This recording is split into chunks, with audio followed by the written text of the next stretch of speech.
Hey everyone, it's Jeff from Modern Combat and Survival Magazine. One of the most critical areas of your survival plan is how you're going to feed yourself and those that you protect during a crisis. Now, if you're in a shelter-in-place type of a scenario where you're staying at home and you're going to be able to stay there during the crisis, things are pretty easy because you can stockpile away a bunch of food. But if you're ever forced to evacuate your home for whatever reason, whether it's due to a chemical spill, a hurricane, a tornado, a wildfire, whatever the reason, and you have to retreat to a secondary safe location, things get a little bit trickier because then you're going to have to possibly carry your food. If the highways are jammed up and the only means that you have is to trek by foot to another location, you might have to carry it all in what we call a survival kit or a bug out bag. So I asked a bunch of my survival friends when I was talking with them the other day about what would be their best choice for survival food in that type of a scenario. And surprisingly, every single one of them fell into the same trap and myths and misinformation that's littering the internet right now. So what I want to do is I want to ask you the same question that I asked them that they seem to get wrong and see what your opinion is. In other words, if you were forced to evacuate your home for a 3-day period and travel by foot to a secondary survival retreat, which of the following 3 foods would you choose to pack away in your survival kit, in your bug out bag? Would you choose the canned baked beans? Or would you choose the military style MRE, which is the meals ready to eat, designed for the military? Or would you go with every college student's best friend, the top ramen noodles? So which of these do you think would be the best to pack away for a survival trek of about 3 days? Go ahead and make your choice now. And what I'll do is I'll share with you the best answer, but I'll also give you 3 critical tips that you must know in order to customize your survival food plan. Go ahead, and which one of these would you choose right now? Okay, now you've got your choice. So let's go ahead and compare these 3 types of foods with the criteria that we're talking about. So the first one that's very, very important for you is convenience. If you're forced to evacuate your home, it's going to be for a reason.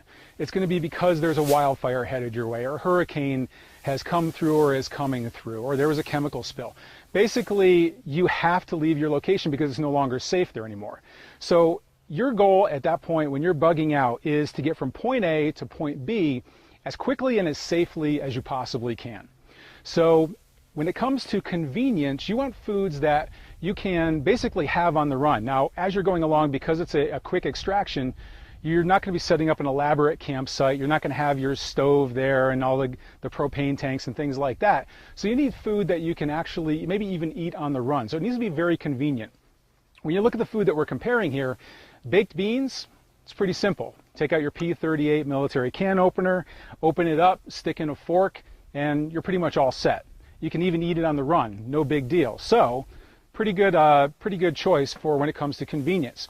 Now, when it comes to the MREs, well, they were designed for the military, and they were designed to be convenient. They were designed for soldiers who may be road marching to the next battlefield or whatever it is. So MREs are designed to be convenient. You basically just open them up. You have individual packs inside, and you could just eat the one pack, pull out the next pack, eat it again later on, eat out the cheese and crackers, whatever it is. But they're designed for convenience. So pretty good choice when it comes to convenience for the MREs. For the ramen noodles, again, very convenient and efficient because, I mean, they're basically just crunchy noodles. You can eat them like potato chips if you needed to, or if you get a few minutes during a break to like you go to change your socks or whatever, just throw them in a canteen cup with some water, hit some sterno or some sort of heat tab with it real quick, cooks in 3 minutes, and you have yourself a really hearty bowl of ramen noodle soup. So on the convenience factor, all 3 of them are really good choices. The second most critical factor that you need to consider with your bug out food is the nutrition profile. So when it comes to nutrition and you're trekking in a 72-hour extraction basically, then there are 2 major things that you need to know about, and those are calories and carbohydrates. So calories are basically your body's fuel source. You think of it like like gas in your car. So your car has a gas tank. When you run out of gas, what happens to the car? It pulls over, it stalls, and it's not going anywhere. Calories are your body's fuel source. And if you run out of calories, you're not getting enough calories during the day, then you get weak, you get tired, and eventually you just kind of roll over and it's really hard to go further. So you're not going to go as fast, you're not going to go as dependable, and you can potentially even die if you're not getting enough food over a period of time. So calories are very important. Now when you're trekking, when you're on your way to your survival retreat, what you want to do is you want to focus on about 2,500 calories a day. So you're going to be walking that whole time. Arguably, you might need more. Some people might need less. But a good baseline for you to plan on is about 2,500 calories a day. And that should give you enough energy to be able to make it through the day and get to the next one. So 2,500 calories. Now, the other part of that equation are carbohydrates. And carbohydrates, of all the nutrients, of the fats and the proteins, carbohydrates are that primary nutrient that fills up that gas tank. So carbohydrates have gotten a lot of press and a lot of news lately about how they're so high in calories that people gain weight from them. Well, that's a good thing when you're hiking, you're basically exercising all day by hiking. So you want something that's high in calories and high in carbohydrates that are going to supply those calories. That your body, carbohydrates are an immediate fuel source for your body. So that's what you're looking for in food. So let's go back to our comparison with the baked beans. They have some sugar in them, so it provides some initial carbohydrates that are burned very, very quickly. And the beans provide a long-standing energy source. They're high carbohydrates, but they're also fibrous, so they provide a steady energy source for you. Very high in calories, very high in carbohydrates as well, and they even have some protein in there as well. So good choice for nutrition. MREs are designed to give the battlefield soldier the nutrients that he needs. They know that the military is going to be out there, it's going to be hard charging all day, it's going to be very strenuous. They need very dense calories and they're going to need a lot of them. So MREs are designed to give you a lot of calories and a lot of carbohydrates. In fact, this MRE has about 1,250 calories for one MRE, so that's about half of what your daily intake is. The can of beans has a little bit less than about 500 calories to it. So another good choice for nutrition. The ramen noodles are basically a pasta. And what do marathon runners eat before a major marathon? You know, they're loading up on high calories the day before with a lot of pasta, a lot of carbohydrates, a lot of calories, a lot of carbohydrates. That's basically what ramen noodles are. It's pasta. That also has a little seasoning packet in there that you add to the soup, and it has a lot of sodium in it.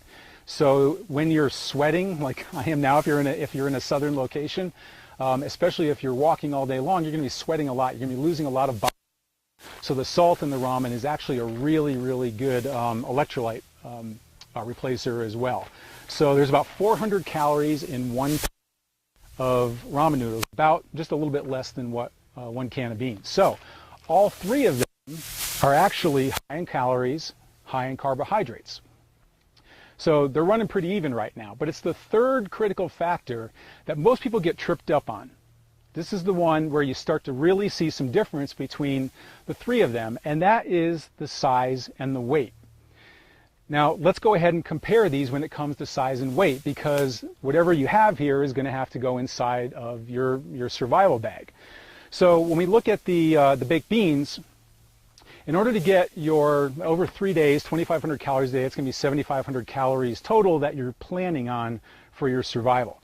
The baked beans being about 500 calories each, you're going to need quite a few cans over those 3 days. In fact, you're going to need, I'll do the math for you so you don't have to worry about it, but you're going to need 15 cans of baked beans for those 3 days to get your equivalent of what you're going to need for calories and your carbohydrates. So as you can see, this right here has got to go inside of there. Okay, weight-wise, these 15 cans, as you can see, they're also very hard to kind of keep going here. And these are going to be jiggling around inside of your pack too. But they're actually quite heavy. So these are actually going to weigh about, if you look at each one of them, they're going to be about 15 pounds. They're about 1 pound per can. Okay, so as you can see, kind of clunky. Those ridges can dig into your back, I know from experience, from having trekked with them. But they're also very heavy, so 15 pounds. A good choice, well, that's pretty heavy to throw inside of a pack. So let's go to what the military is doing. This is what we used to have in our rucksacks when I was in the Army. And each one of these now is 1,250 calories each. So you're roughly going to have to eat 2 of these each day. So over 3 days, essentially comes out to 6 MREs that you're going to have to eat to keep up your calorie intake. Now, each of these, again, are going to have to fit inside of here. You can bring it down a little bit by pulling all the stuff out of there, but it still adds up to about this size. You can see they collapse down pretty well. So this is a pretty good picture of what's going to have to go inside of your bug out bag. Now, this is what most people choose for the survival food that they're going to be packing away. As far as weight, 6 of these is going to equal about half of this. So it's about 7.5 pounds for all of the MREs to go in your pack. So again, half of this, but it still can be kind of heavy. So, but let's take a look at the ramen noodles now. The ramen noodles themselves, as far as size, you can see pretty small. As far as how many you need to get your 7,500 calories, well, you're going to need quite a few because there's less calories in these than there are the beans. You're going to need about 19 bags of ramen noodles.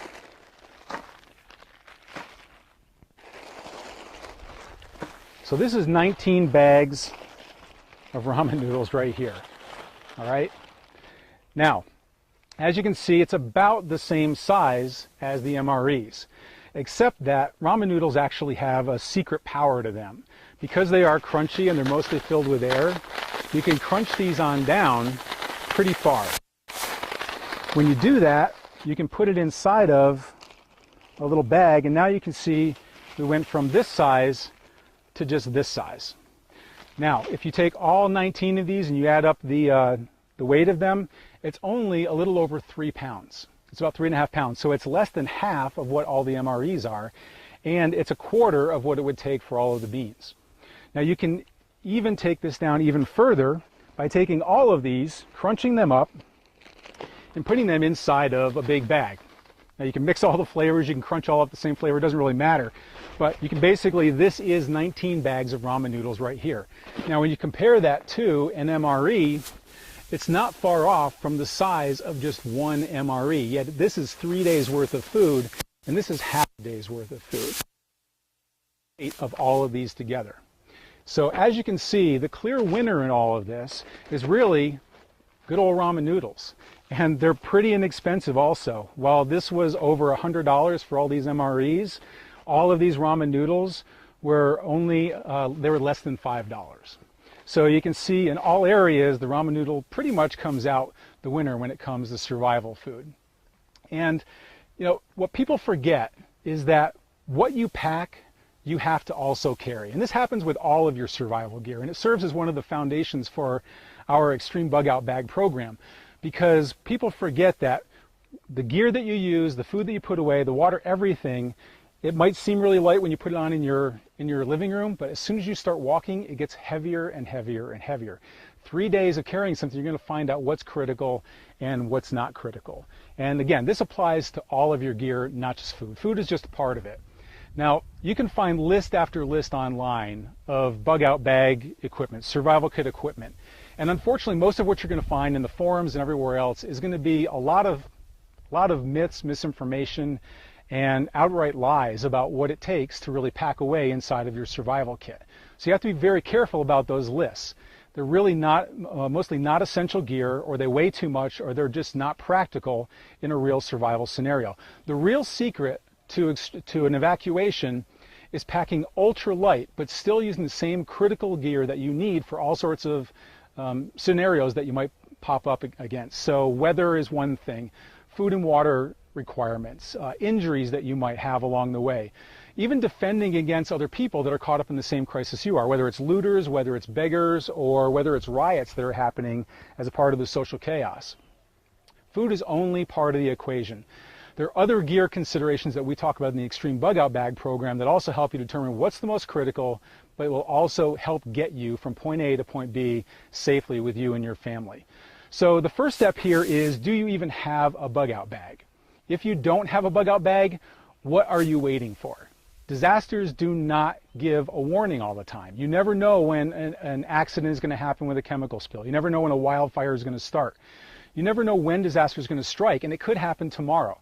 So if you're not prepared with your own bag now, then you're already putting you and your family at a disadvantage and potentially threatening your lives just by not being able to quickly get up and go at a moment's notice. So the first step is get a bug out bag, start putting the equipment together right now. If you have a bug out bag, if you have a survival kit, start evaluating it on this same level of analysis. Is it really critical? What is the size and weight that you're carrying? And then actually carry it and see what it really feels like to carry it for a good amount of time. Remember, disasters have no warning. Now is the time to start, so don't procrastinate. Once you start this process and once you really get it down with your survival kit being your core foundation, then you're going to feel the confidence that comes with being prepared for any disaster, crisis, or attack that you and your family could have to be forced to survive against.